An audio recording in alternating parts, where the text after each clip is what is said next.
Do I get this chair here? Yes, on? well, this is your throne right here. I'd rather, isn't there a... We'll get you another chair. I'd rather sit on a chair. Yeah.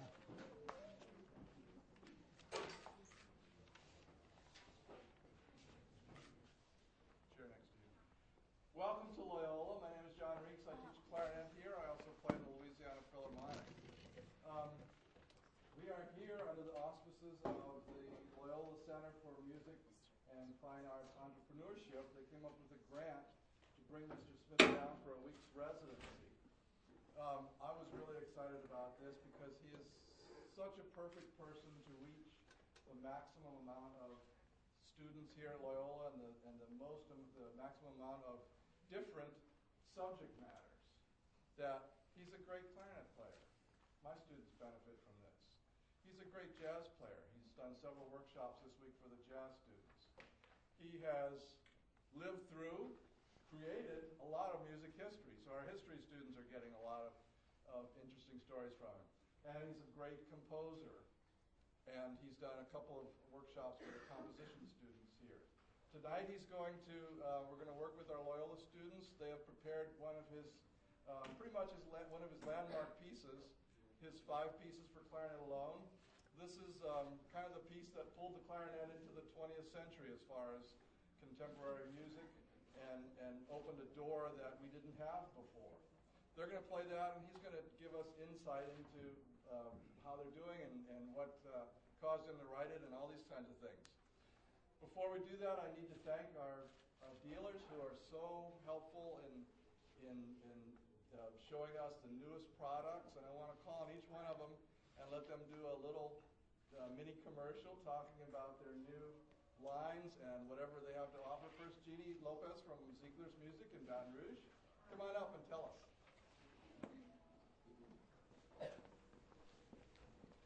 Hi, y'all. I'm coming from Baton Rouge, and we're doing the Yamaha customs, and we actually have a lot of sheet music, like method books, like music, and reeds, all kind of accessories, even Christmas ornaments, so just stop by there. Thanks, Jeannie, and thank you to Yamaha. Next, Scott Kurzweil. Hello. Who's here from Conn-Selmer and especially LeBlanc clarinets. Come on up front, Scott. We distribute Selmer Paris products and manufacture LeBlanc, which is now LeBlanc USA. We're really excited to be down here and participate in the event. And if you haven't had a chance to swing by the orchestra room to try the new Bliss, if you're a teacher or a student or going to be a teacher, you really need to try out this new clarinet. How's that for a commercial? Good. Excellent. It makes me want to buy this clarinet. I know Or that.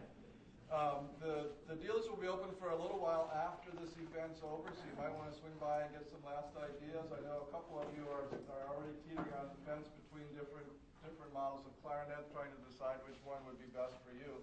This is a grand opportunity to compare and make some good choices. Our third dealer from the buffet crampon is come over from Jacksonville is Steve Krissinger. Now, I have to tell you, last week, very last moment, and very much like me, I was given the thought, you know, this event is to create awareness of the clarinet in New Orleans. And as all of you who are living here know, that it's not the same as it was for a little over 4 years ago. Things have changed immensely, especially in the music world, that our schools are starting up again and we have some good things happening, but it's not exactly like it used to be, that professionally it's not the same, and it has hurt the clarinet. So I asked some of my friends in the industry, would you help us out?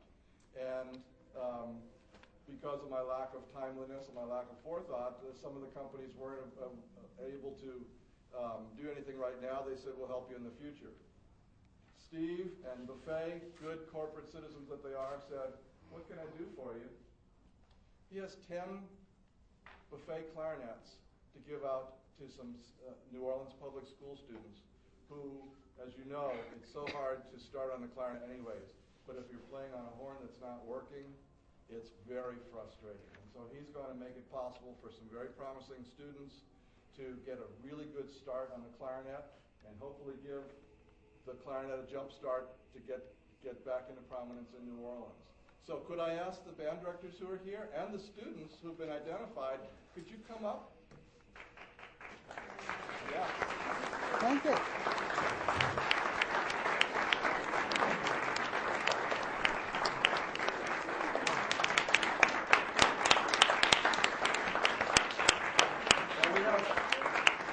We have 3 schools represented. I tried to be as fair as I could. Then we have Lonzo Bowen, who's doing an incredible job at Lusher, right down the street.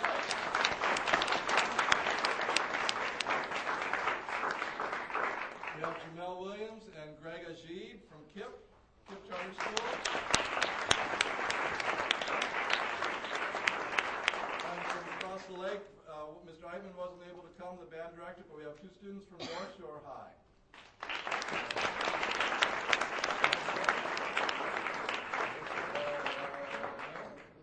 Okay, not here, so. Come on down.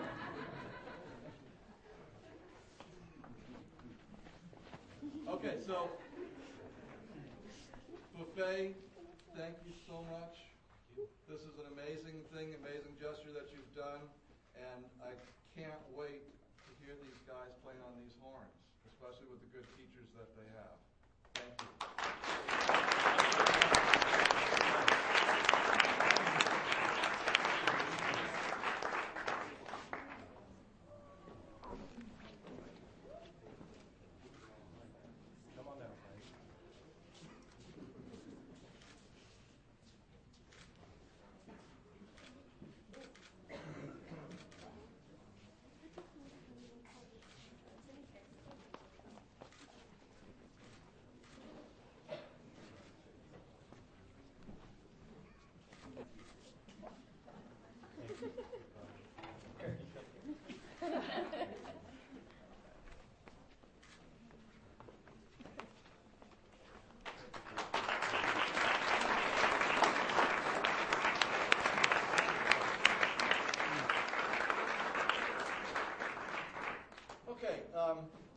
As I said, we are so lucky to have Mr. Smith visiting us this week. He's an amazing man. He will probably tell you a little bit about this. I've been getting the greatest stories you can ever imagine, trying to just get every fact I can out of him this week. He was born in California, in Sacramento, and grew up in Oakland. And he's one of these, he's an amazing person that was in the right place at the right time, it seems like almost every point in music history, that he was growing up in the big band period when the clarinet was an important instrument, that for him, Benny Goodman was like Jimi Hendrix was to some of us, that the clarinet had great importance, and he was inspired by that. It brought him to New York City at just the right time in the 40s when bebop was starting. He played on 52nd Street when Charlie Parker and Dizzy Gillespie and Coleman Hawkins and these incredible jazz giants were also there.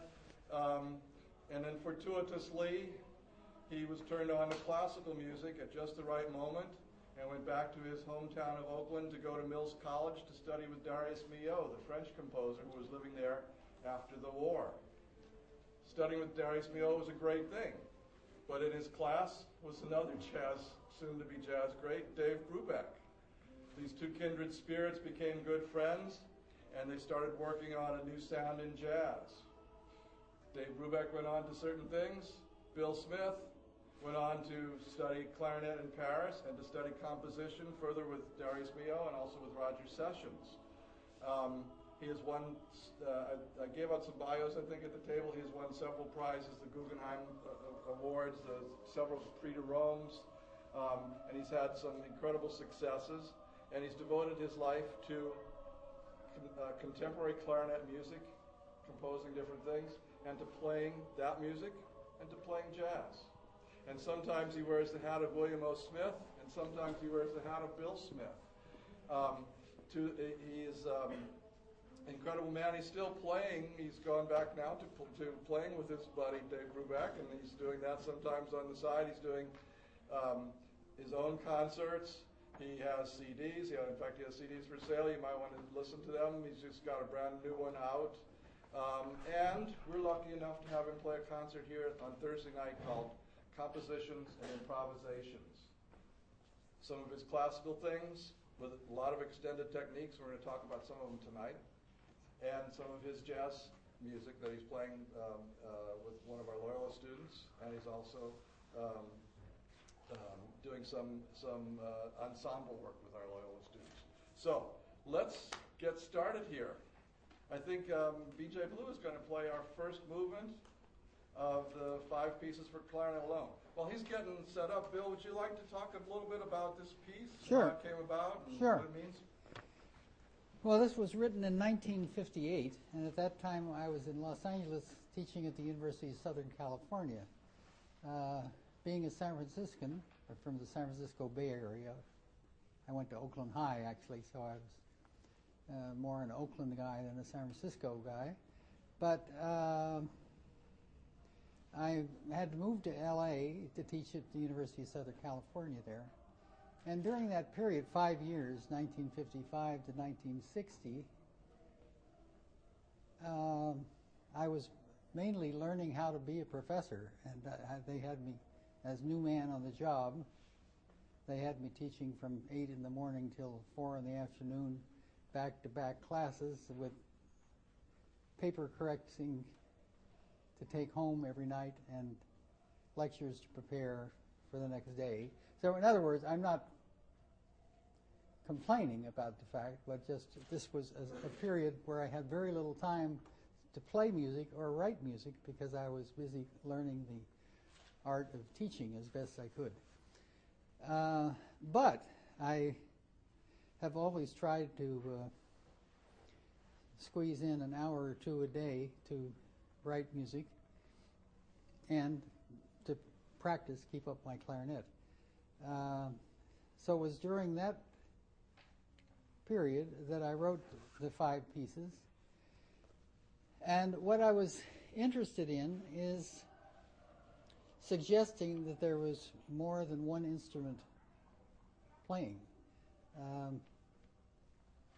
Or at least, let's say, being aware of line of not just the upper melodic line, but of lower line. Since on the clarinet we have the shallow mo's, the low notes, that contrast in sound a lot from the bright high range.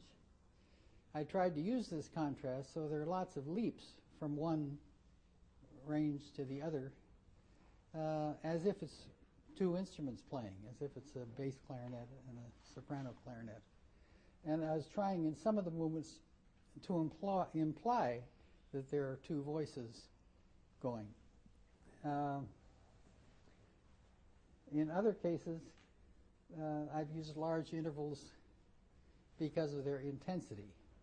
If you play a second, it's a very comfortable interval.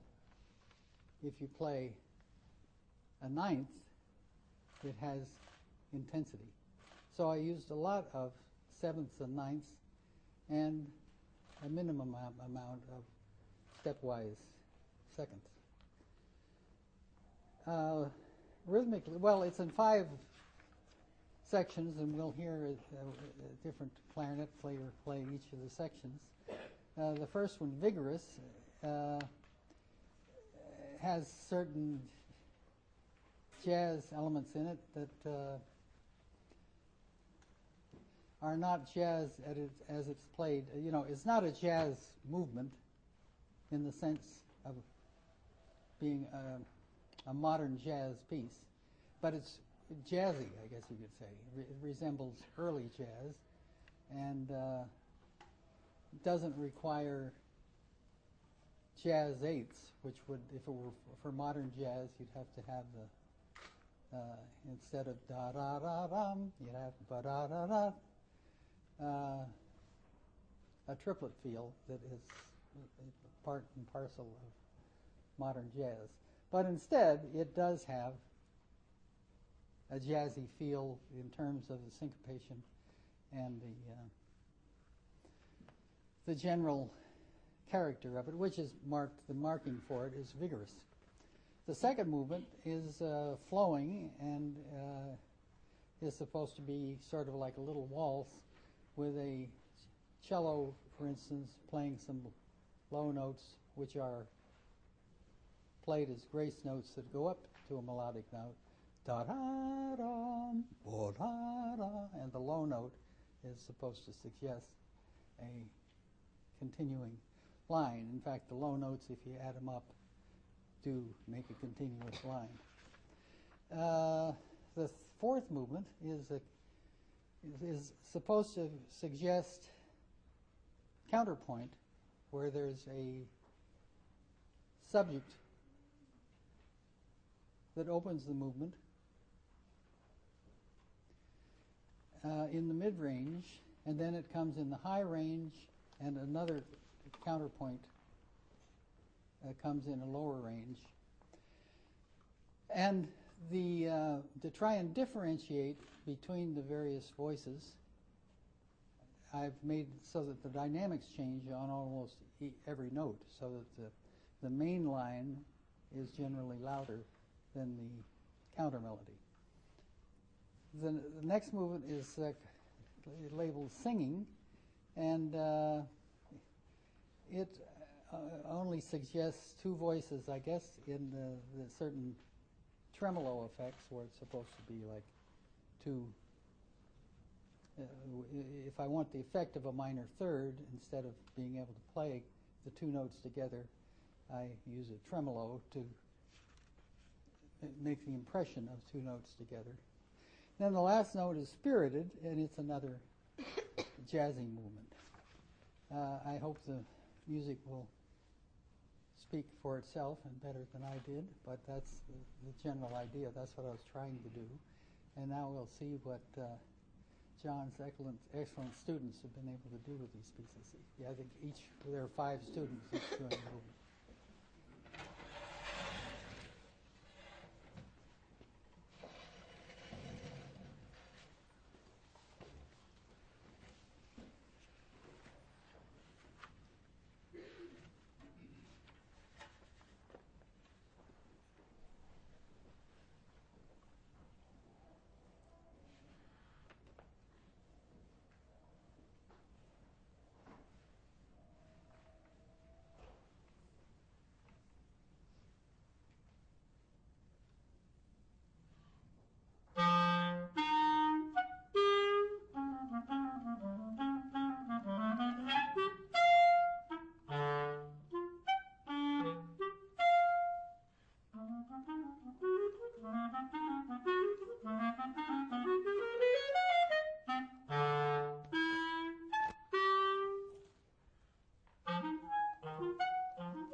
Good.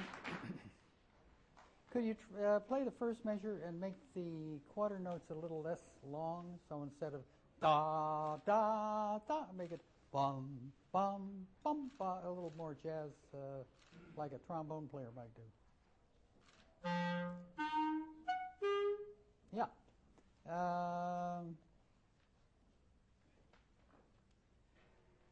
Could you start for me at measure, at the low E on the third staff? Yes. Okay. And go on for a few measures.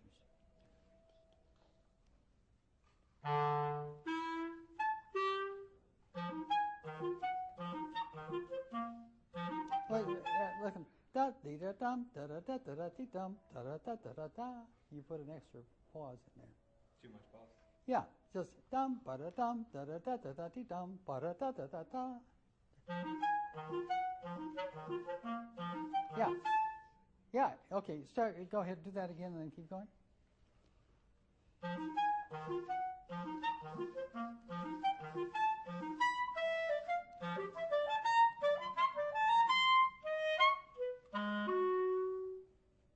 Okay, keep going for a minute.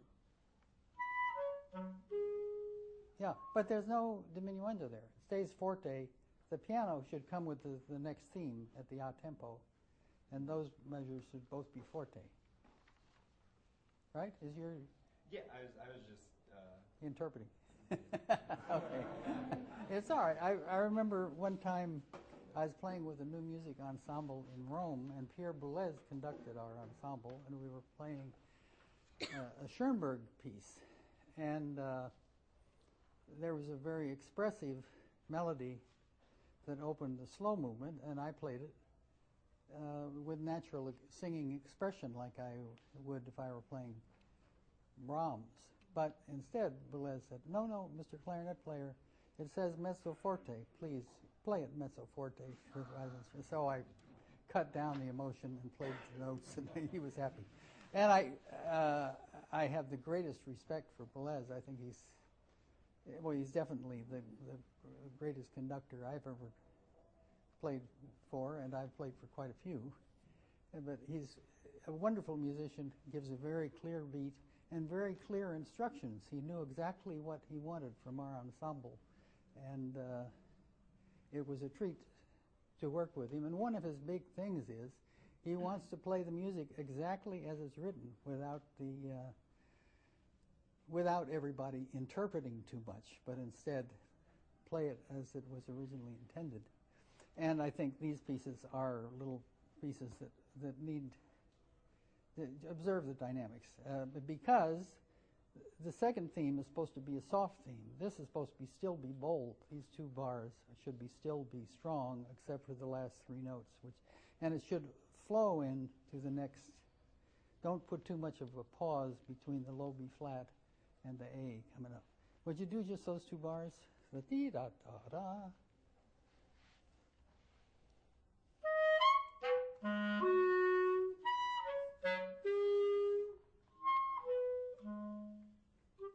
Good. Okay. And then comes the soft part. Why don't you give another try to the start at the high G, and see if you have better luck with those. The G sharp, F sharp, I know you can do them, but when it was pianissimo, I think that's the case where think of it as piano and don't take a chance of. In fact, you played a really nice multiphonic there, but it was not what we're looking for. So don't play it. This is the case where I'm asking you to not take the composer's literal writing too seriously, but play it within your safe volume range. So start there at the low bottom of the page, the high G.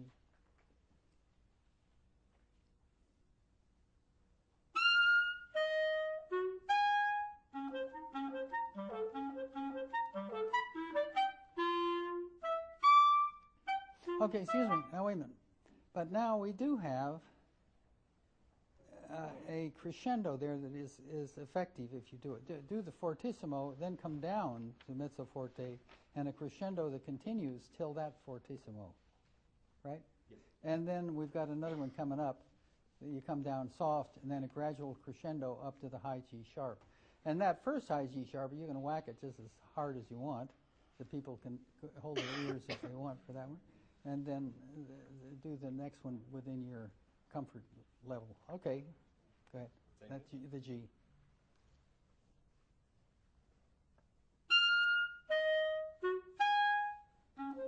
Wait a minute, but now you added a little bit of time in there. Beam, bum, bum, ba, dee dee dee.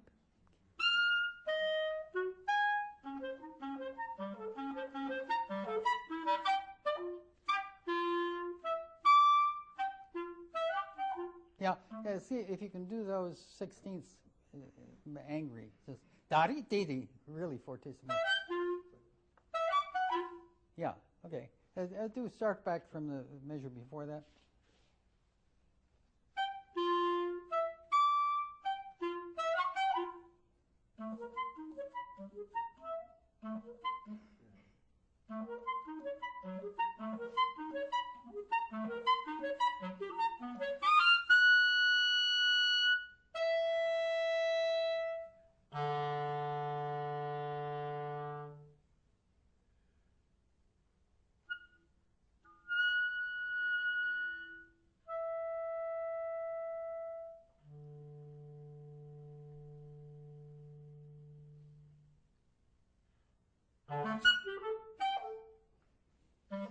Whoop! Last one should really be sock up. Yeah, do it the last two bars. Yeah. Okay, good. Excellent. Thank you.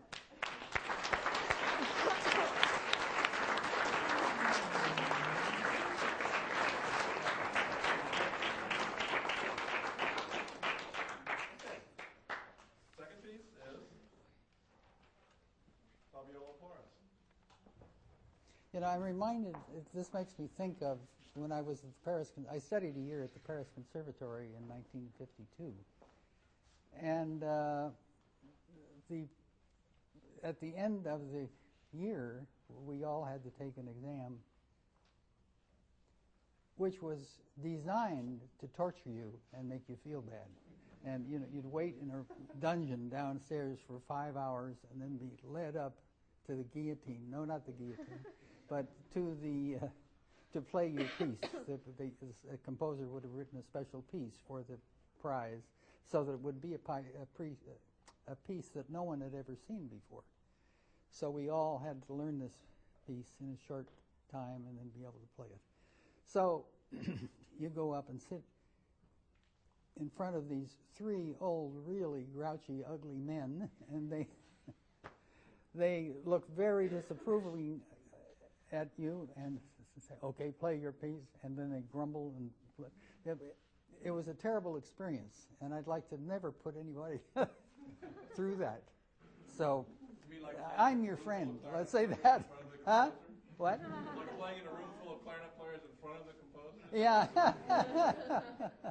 So anyway, my criticisms are meant to be supportive and helpful, not tough or angry. I think you're wonderful guys, wonderful players, and you were brave to undertake these pieces of mine, which I know are hard, and I'm happy to see you have the courage to do them. Okay.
Yay, good.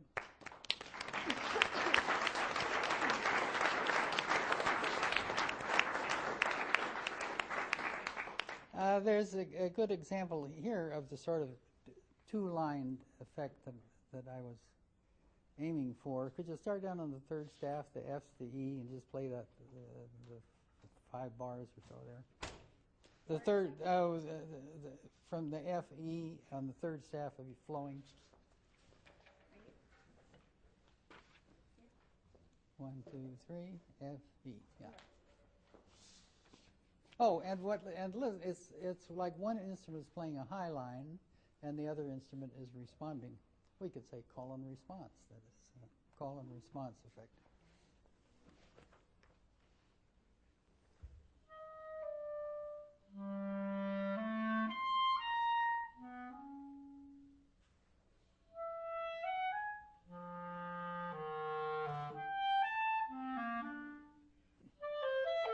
Okay, that's good. That's good. Don't make too much of the hairpins there. The F, E is piano, and then the A should also be piano. Make a little crescendo, but since the high notes by their nature will be brighter, you don't have to push them very much. In other words, keep it so the high notes are still fairly mezzo piano. That would be more or less. The first couple of measures, if you could think of that low note as a cello, when a cello plays a Bach suite and they play boom, and the low note is on the C string and they're on a higher string for the upper note. In other words, the low note on the cello would resonate, would sing on a little. And if we were playing in a big cathedral, it would sing on nicely. But since we're not, if you could just emphasize, think of tenuto lines under those low notes. Da-dee-da, dee-dee. Treat them with importance, the grace notes. Try it just the first few bars. Yeah.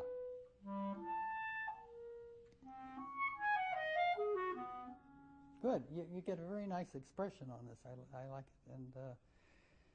And let's go down to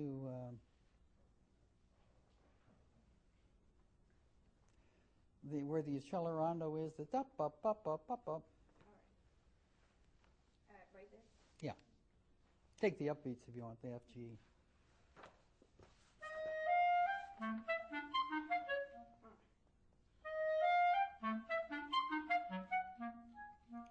Yeah, you're starting to retard a little early. Da da da da da da da da da da. The retard starts on the E flat, and you're already starting a little bit on the G. And I think it's more effective if you can keep the accelerando going. So don't make it too much of an accelerando early on, so that you don't get in a bind where you can't get faster.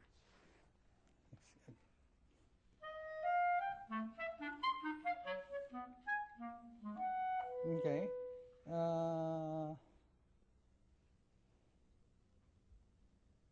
Let's see. That's been mezzo forte, and then there's a crescendo. So really, those 2 bars should be loud. Try making those 2 bars loud, and then your diminuendo will be more effective down to the soft mezzo piano of the next bar.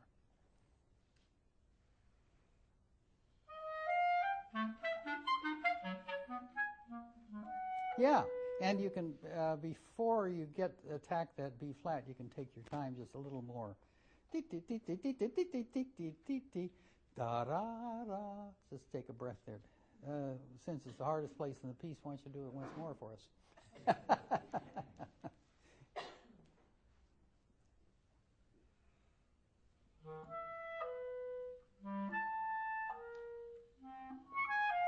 Oh no, I'm sorry. I meant that accelerando bar. Ah, okay. I thought it was separate. The next one? No, do the same one, but with a little more pause before you go into the next section.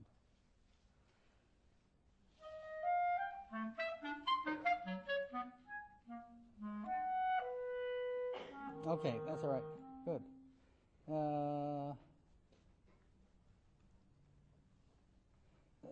Do one more time the tempo, the last few bars there from the D, C, grace, the D grace note.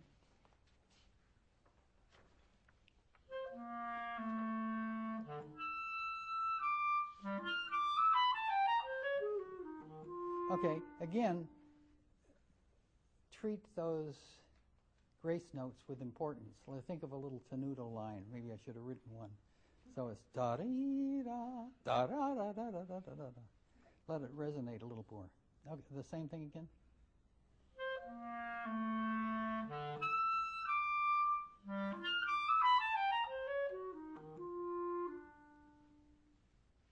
Okay, excellent. Thank you.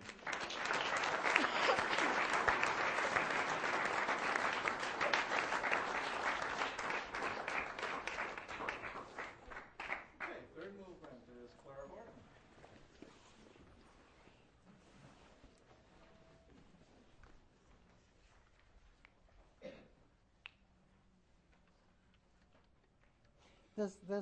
This movement starts out in the middle range,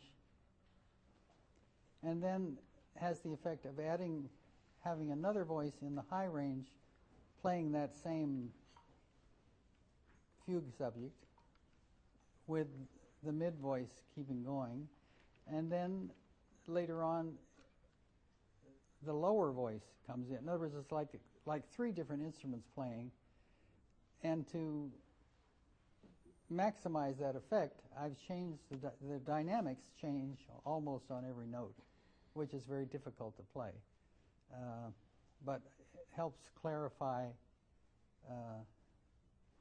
the three separate voices, which never are crystal clear anyway. But I think you will hear relationships where there are suggestions of a higher voice and of a lower voice. And this one is really hard. Good luck.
Okay.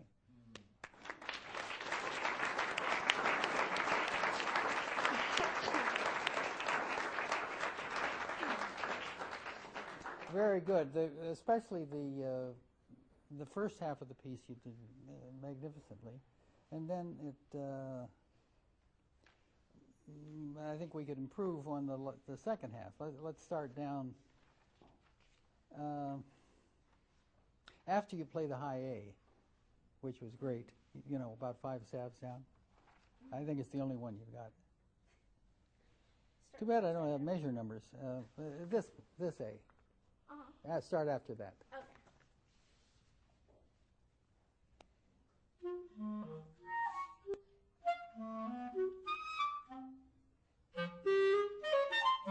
Yeah, make that a little more. That's a climactic movement. Boom, da dum, da da da dee, boom. especially that last fortissimo A. Make it big.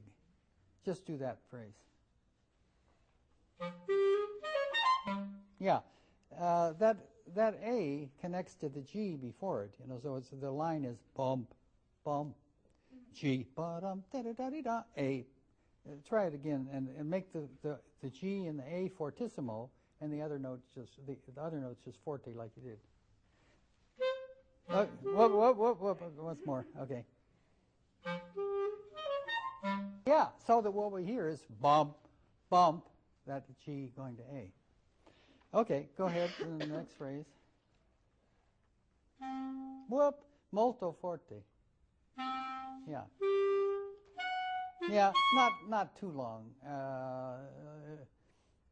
I've got an eighth note with a slur on it, but like a dotted eighth note.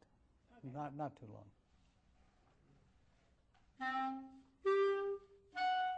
No, okay, but when that high note comes in, is a dramatic. You've got the DA comes in, restating that opening fifth, and then it comes in at a weird interval, the A flat, the E flat, another fifth up high, and it needs to have more importance. It's the main motive. So do it again and make the A flat and the E flat strong.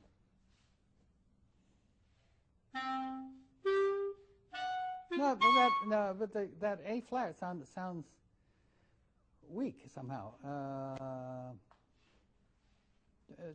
Try that just that much. Do the first couple bars there. Yeah, as if there the trumpets come in. Say the flutes played the first two notes, and then the trumpets came in with the next. So it's boom, boom, ding, boom, boom. A triumphant movement. Do it again.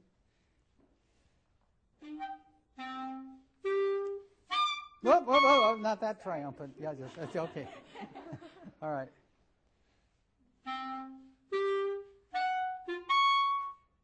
That's right. Okay, keep going now. All right, but now see there again is that fifth motive, the bom, bom, the F and the C.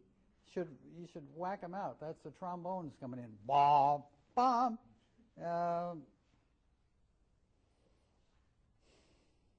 Try it from the molto forte again and see if you can bring out those ascending fifth motives so that that's the main thing, and the other things are secondary to that. Try that again.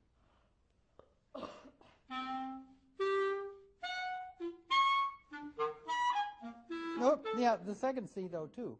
Bom, bim. The F and the C are trombones loud. Do that, just that phrase. From the E.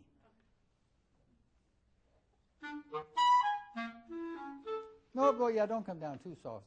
This whole phrase is supposed to be very loud, and especially the end. Do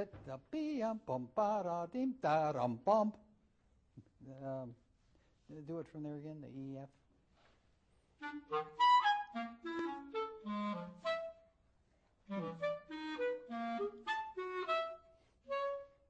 Keep going.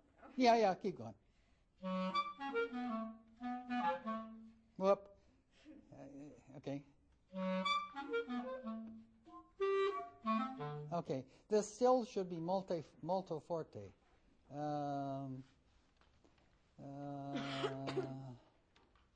Try it once more. That from the low G sharp. Think of those 16ths as broader. I don't think you need slow down particularly, but give yourself a break and think of da-dum, da-dee-da-dee-dum. That was almost. Good.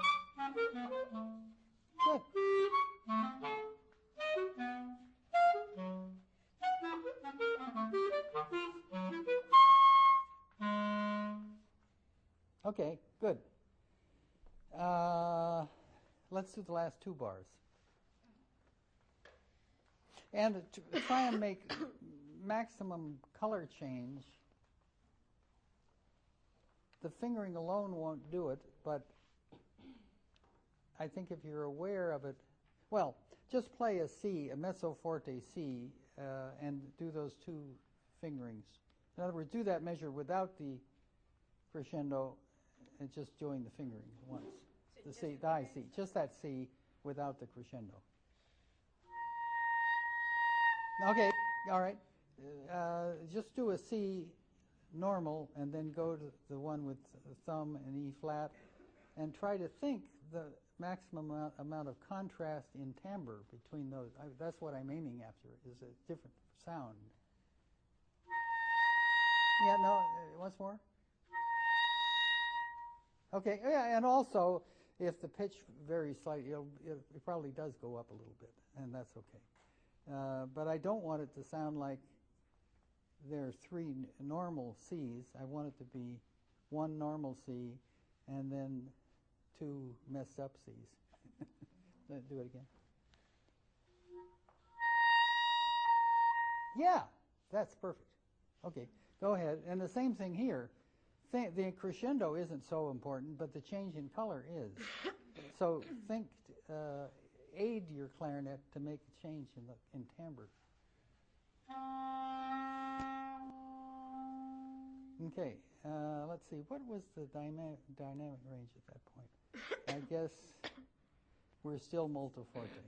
But that's good. I don't think you need push it. The main thing is to help your clarinet to get the changes of color when you change the fingerings. Do just that last one once more. Yeah, okay, good.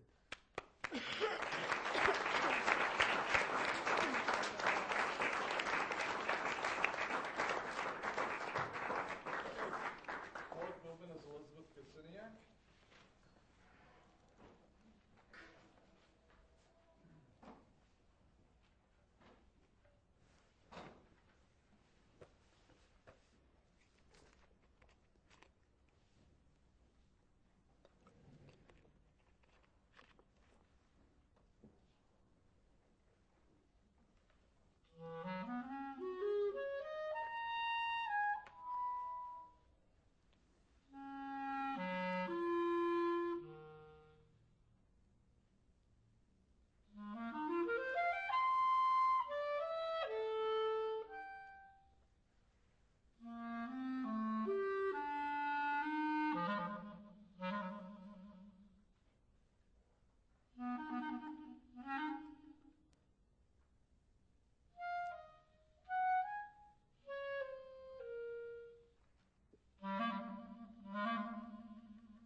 Good.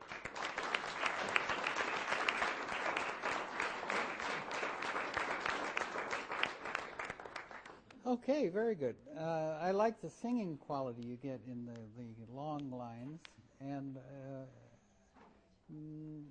mainly I'd like to hear your upward runs more virtuosic. They play them well. You did perfectly the second one. Would you play that, the second staff, starting on the B flat? Yeah. Now play the first one about like that. Yeah, good. Okay. And then the next one down at the 5/4. Yeah, good, like a flourish, you know.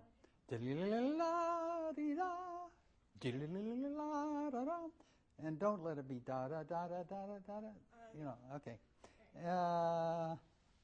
And likewise, the descending ones are just the reverse of that.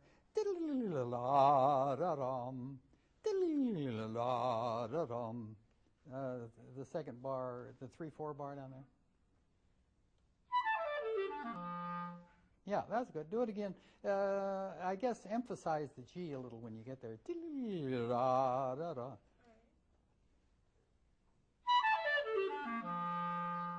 Good. Yeah, okay. And the next do the next measure. Make sure you taper down to the D, because the D is going to be loud anyway. The D? Yeah.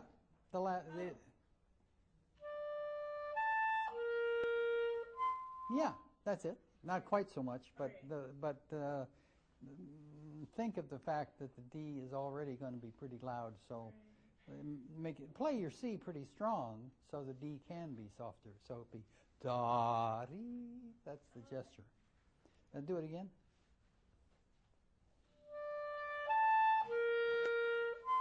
Yes, beautiful. Okay, the next. Whoa, a little more. No, a little more. Yeah, emphasize the F when you get it. So they're just a flourish, you know. Yes, good, great, okay. Then the next bar.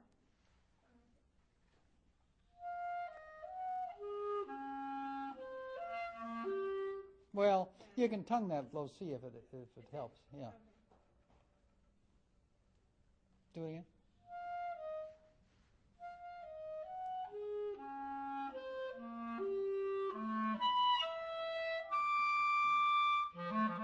Yeah, but don't get it too much out of it. It doesn't really retard. Okay. Just crescendo. You got the crescendo very well that time. Now do it again.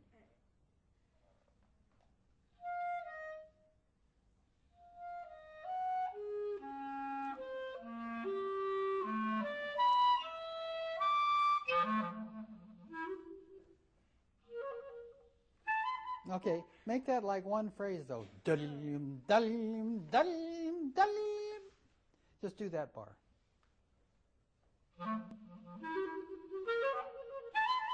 Yes. Are you using, what fingering are you doing for the B to the D? Open, overblow, open G. Oh, okay, that's good. Is there a trill key one that you could do? I think it goes to C sharp. And the next trill key up? Okay, no, never mind. Okay, all right. Go with your open. Try it once more.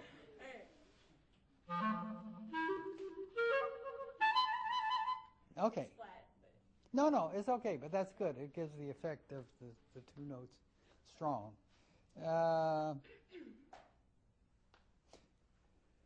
The other thing I wanted to mention is the grace notes should be cute, graceful. Ta-dum, ta-dum, ta-da-da. That little elf comes, and then the wolf comes. Da-dum, da-dum, dee-dee, ta-dum, ta-da-da. Da-dum. Okay, be Beauty and the Beast there for a minute. okay. The second bar, 4/4 of the third staff. Okay. Yeah, it's real short. Ta-dum. Short The shorter.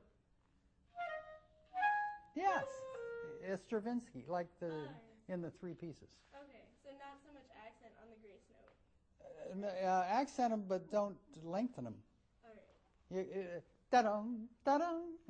Leave the accent, but fast. Perfect. Okay. And now the beast. You do a beast very well. Okay. Let's hear your elf again. The next one. Yeah. Great. Okay, that's it. All right. How about the last 3 bars of the next staff? Start at the high B flat. All right.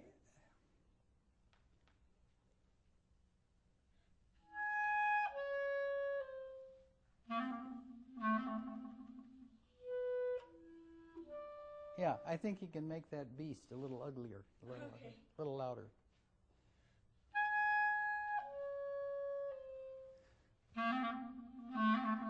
Yeah, that's it. Okay. Let's see. So do the last line of the piece, the last staff.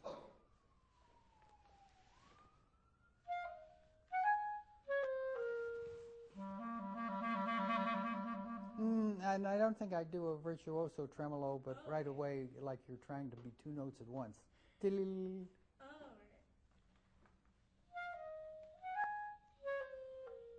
all right. Yeah.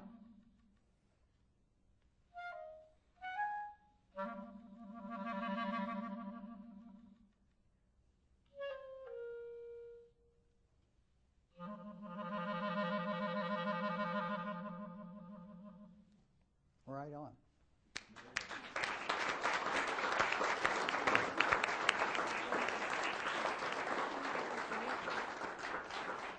Okay, our last movement of this work, this is Morgan Kent doing the 5th movement of the 5 pieces.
That is a really hard one, and you did a good job. Thank you. Let's see. Play the first phrase for me, just the first couple of measures.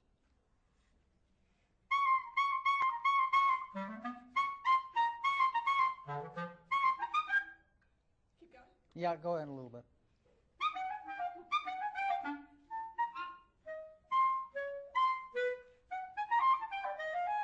Oh, yeah, you might tongue the B flat there. Dia, dia, da, da.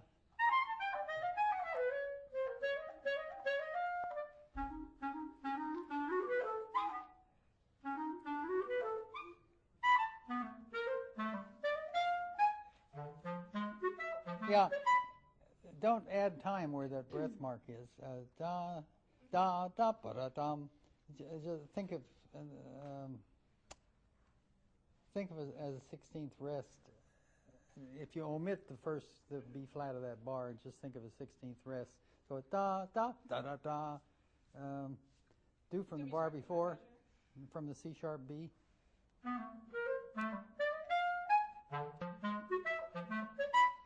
Okay, good. Keep going.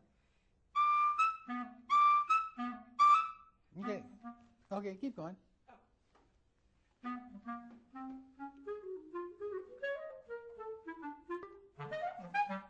Okay, you might make more of a contrast between the piano and the forte, and maybe think of those broader a little bit. The forte. Oh, forte. Yeah, I'd like the forte to be more like the beast. So that we've got the little dancing nymph playing our bum dum dum dee dee dee dee dee dee dee dee dee dee dee dee dee bum dee bum ba dee dum dee dee dee dee dee. Be a little more angry with those loud notes. Start from the nymph, the C.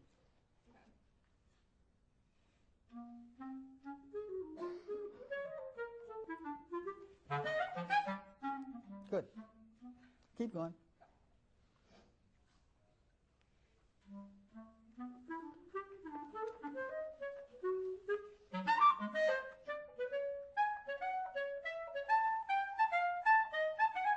Oops. There's a sforzando on the last D. Can you play it louder? Bam, dum, dum, da, da, da, da. Yeah. Start the measure before that, or maybe the 70. Start the 7/8. Okay.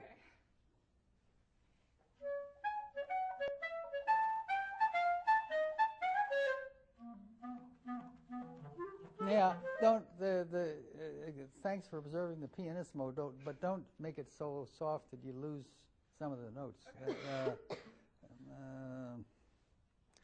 Think of it as almost pianissimo. So Okay. do it from there. Yeah. Okay. That's good. Keep going. Yep.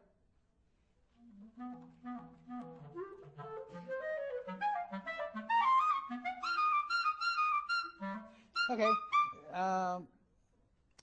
The climactic moment of this section is when you hit that high G. So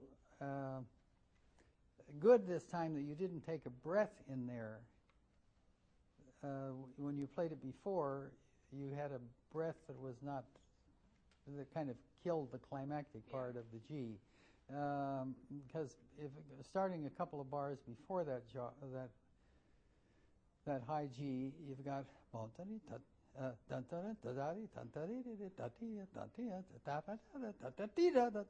we really need that G to come in loud and strong, which it can pretty easy because it's a good note. Yeah, but lead up to it with the 2-bar crescendo. Well, start back at that pianissimo and see if you can get the Korean. Yeah.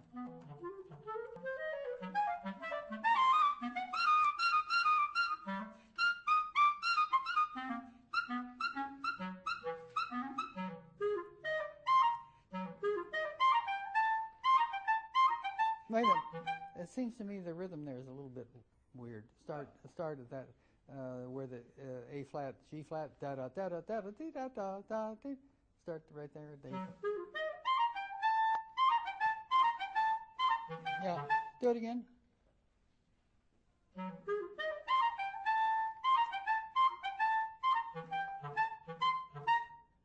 No, that's good. Okay, you're right. Okay. Let's do the last couple of bars. Very nice what you did on the last bar, and let's just hear your ending. The last 2 bars, the low F sharp.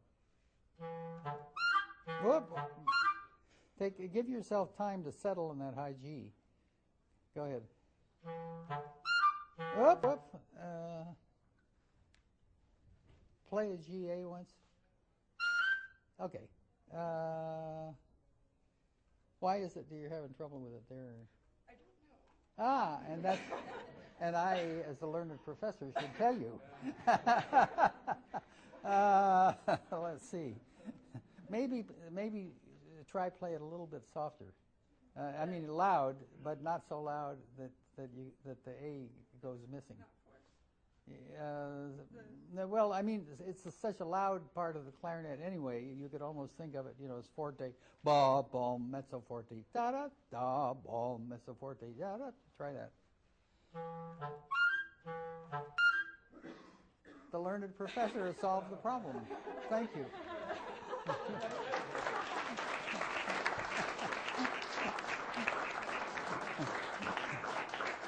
All right. Now let's hear your beautiful ending.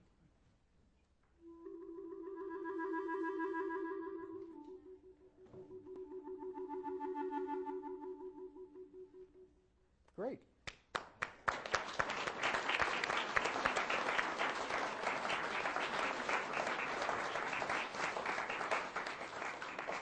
Okay, we have about 15 more minutes. I want to do one more thing that we couldn't pass up with Bill Smith here, and that's the idea of multiphonics on the clarinet. Some of you aren't familiar with this. I'd like Mr. Smith to talk first about what is a multiphonic, what did you discover about them, and then we have 3 students who are going to do a couple of your etudes on multiphonics, Okay. and maybe you can pull us through them. All right. We can all get something out of this. We'll see These if are the handouts that we gave to you, the numbered sheets.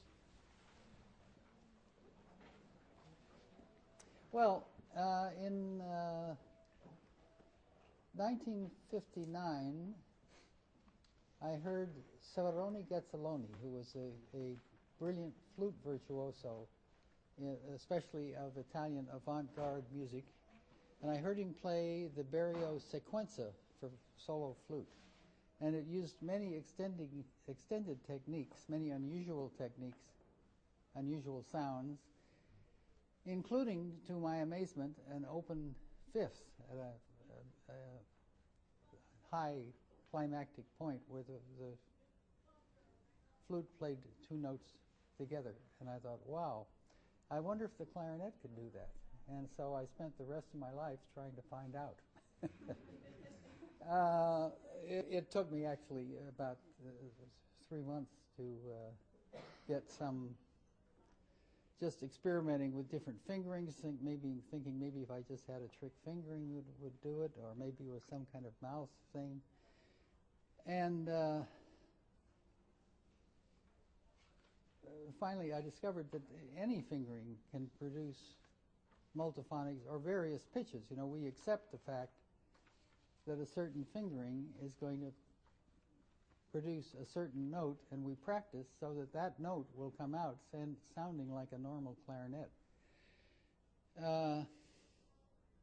Well, like high E on a clarinet, whenever you first learned, the high E above the staff. In fact, I remember, I think it was in the Artie Shaw Clarinet Concerto when I was a little kid. I thought, how do you ever play that high E that it would come out as a lower note and wouldn't come out the high note it was supposed to be? And the fact is that high E is probably one of the easiest multiphonics, is just to play the high E like a young student would, with 2 weak and embouchure, so that not only the E comes out, but also the low F sharp. So anyway, I decided I would devote the year I had during my Guggenheim year in Rome in 1960 to composing and to doing research on this effect of more than one note at once. So I took every fingering I could conceive of. With a computer, there are probably more, but there weren't computers for normal people's use at that time. They were only to get us to the moon. Probably at 60, I suppose we weren't even getting to the moon. Were computers? When did computers come in anyway? I guess they must have been in 1960, but they were probably as big as this room. Yeah, right. Oh, yeah. In fact, I remember when I wrote a piece at the Columbia Princeton Electronic Music Studios, that there were computers. They used them for paychecks, especially IBM punch cards were what they gave the shipyards for paychecks. Anyway, and some people used them to write music. Anyway, with a computer, I could have probably found even more fingerings. But I just took every fingering I could think of and tested it to see what notes it could produce, either singly, like most any fingering will produce a lower partial, and then if you tighten your embouchure, it will produce an upper partial. Unfortunately, they don't follow the laws of the harmonic series where you can figure it out easily. But you just have to go one by one because the clarinet is a weird instrument that overblows at the 10th.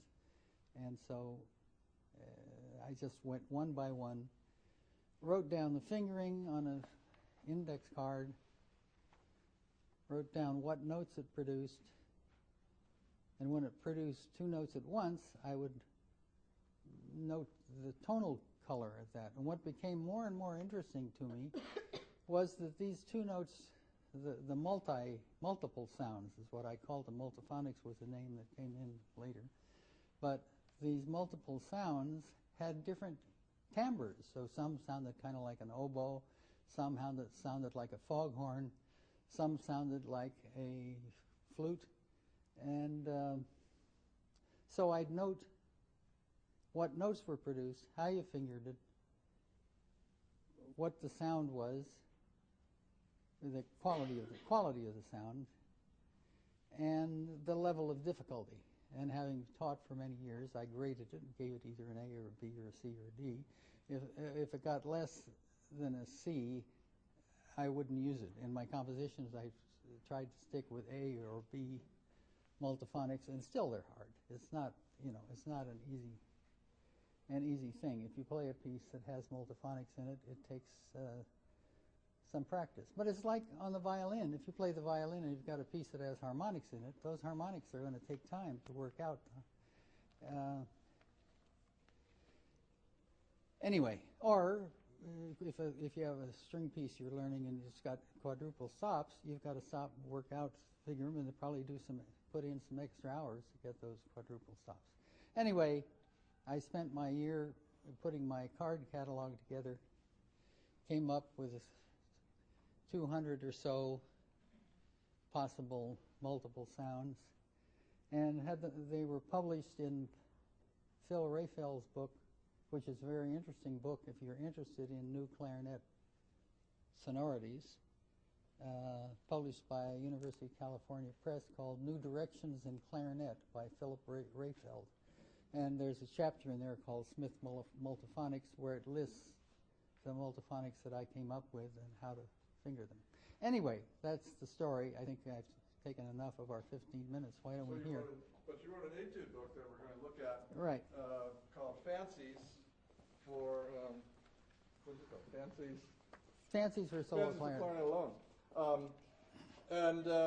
When did you write this?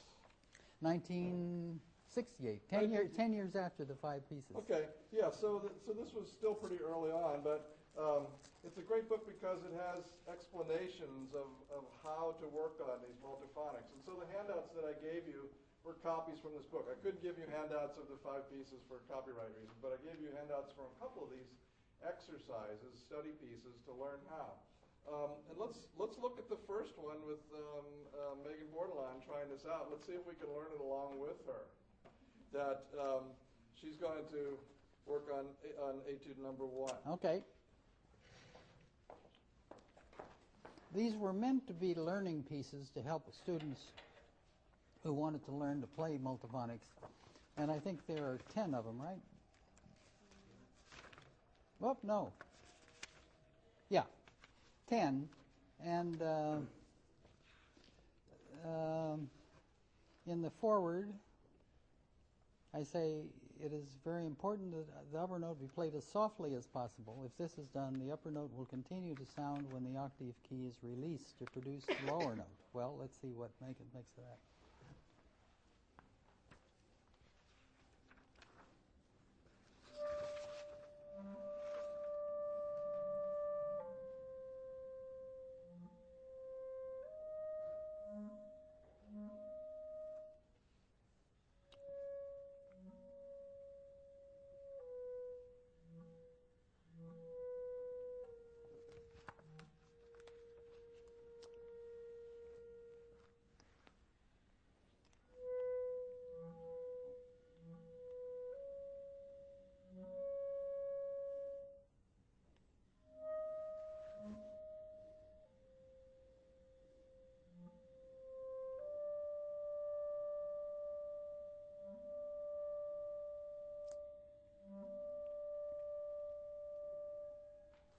Yay, Megan.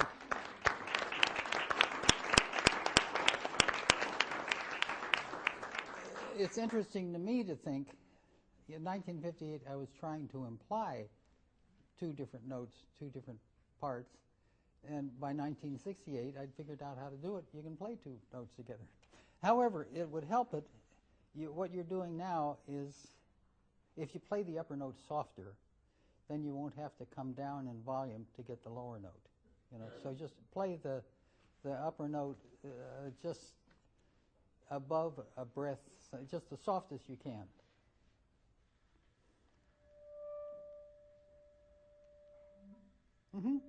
And a little crescendo on the A. Give it a little bit of give a little bit of accent. Yeah. Do that again. Ah, perfect. Okay. Well, anyway, you get the idea. Yeah. Okay. Thank you.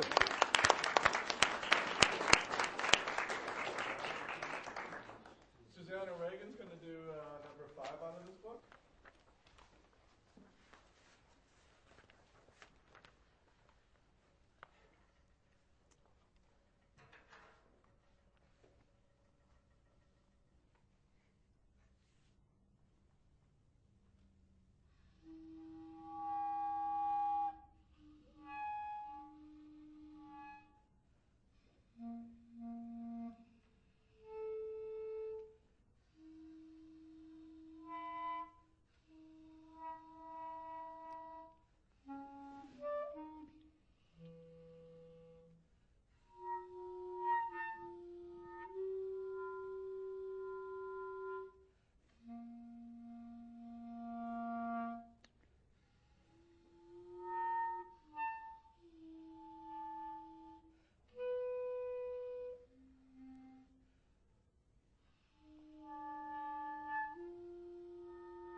Okay.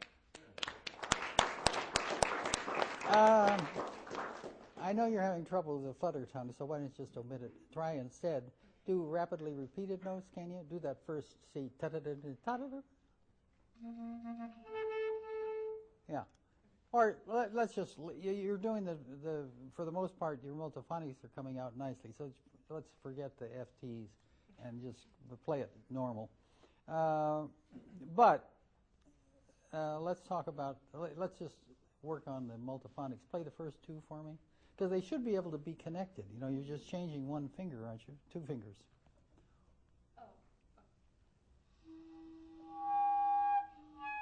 Oh, now wait a minute.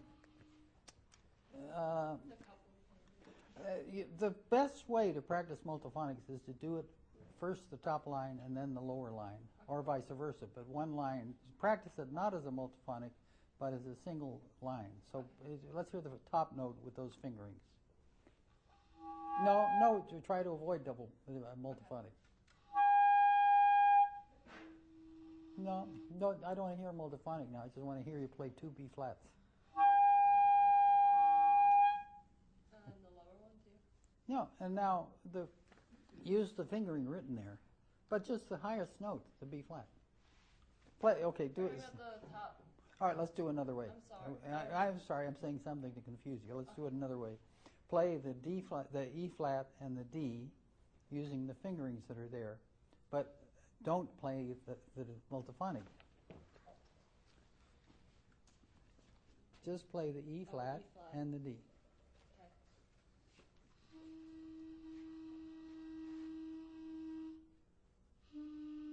Okay. Now don't make a break. Just slur them. Yeah. Okay. Now do the same thing. Just play the upper B flat, B flat. Yeah. Okay. And a little less loud, I think it'll be easier.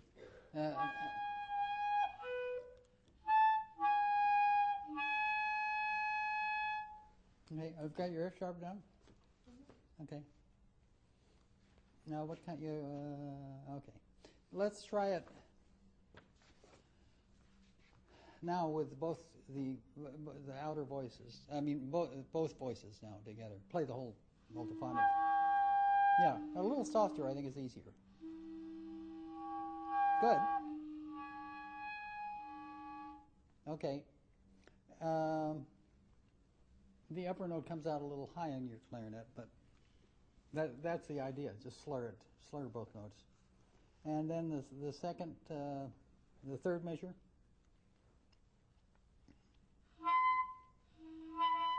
Okay, good. Do the D and C sharp with those fingerings. Just the D and C sharp. The up note. No, but without the lower notes. No. Can you? Yeah.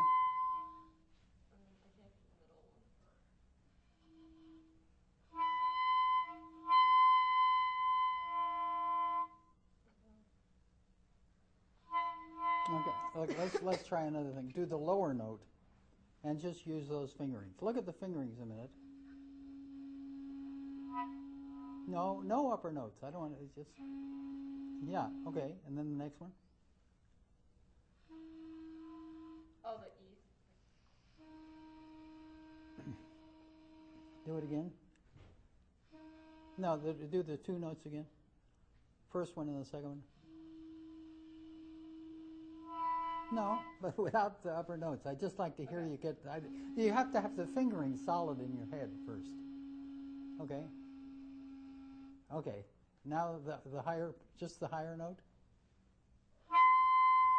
Mm-hmm. Yes. Okay.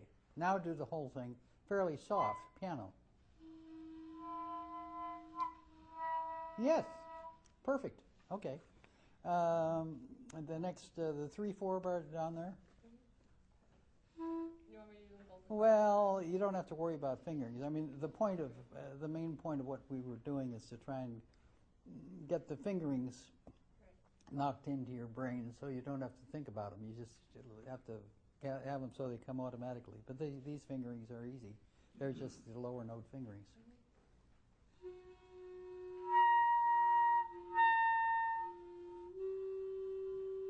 Okay, that was pretty good. Maybe do the upper note with just those fingerings once. Whoop. Open. Open G, right? Do those three notes, the upper ones.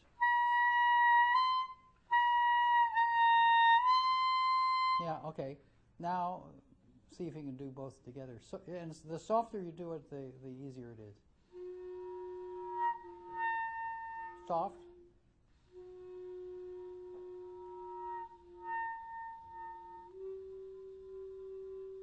Mm-hmm. Tighten up your embouchure a little on that. Okay, good. The next one, the last bar of the staff.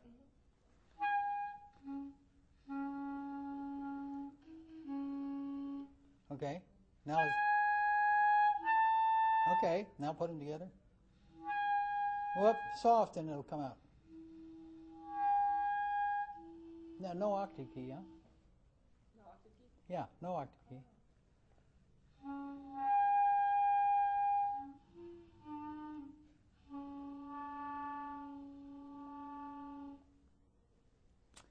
Do the two in a row.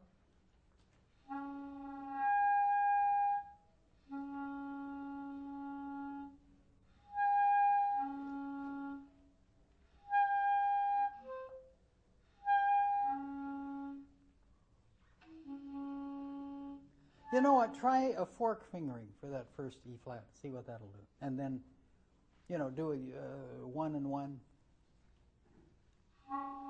Yeah.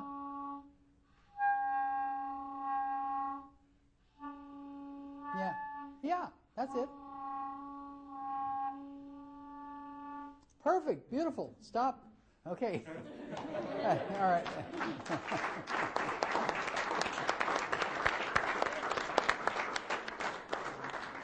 This is one of those things when you can't say don't try this at home, kids, because we're trying to do something that our teachers have told us not to do, and now you have free reign to do it. You can find all these interesting noises. Okay, The last experiment we'll do is Casey Wilkes with number 6 in that book.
Very nice. Take the hairpins with a grain of salt. Another thing I forgot to mention, when I made my index cards, I would also indicate whether the multiphonic was to be played loud or soft, or some of them, whether it was piano or forte. Some of them could be played from piano to forte. But often, if you try to crescendo on the multiphonic, it will disappear. So you have to learn what the limitations are of your clarinet and your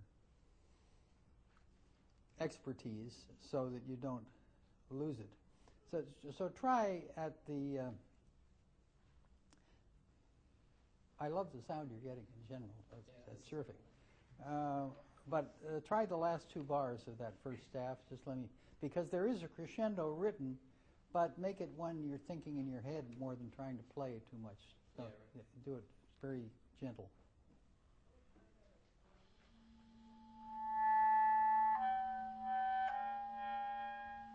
Excellent. Okay, and the next 2 bars the same thing.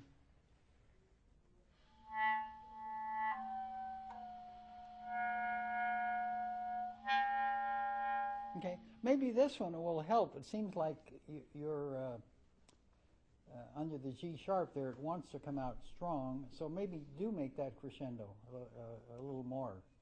Yeah. Try a little more. So it's da-da-dee, because you've got a nice big bold one there. Do it.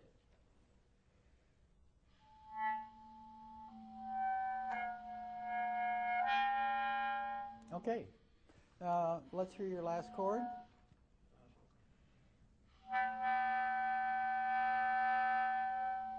Excellent.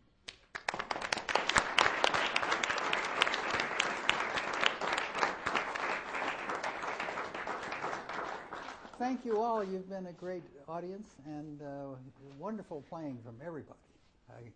And I appreciate the courage it takes to do it. These are hard pieces, and I know it takes a lot of hours, and I was happy to have spent them with you. Thank you, Mr. Smith.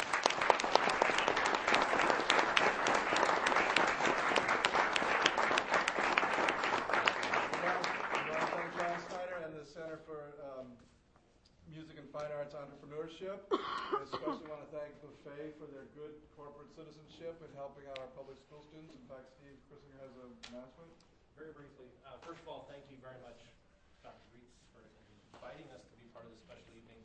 I hope you all enjoyed and take as much from tonight as I think you do. This is a once-in-a-lifetime opportunity, so please take advantage of it. You all sound great. Very much. Thank you. On a side note, before you all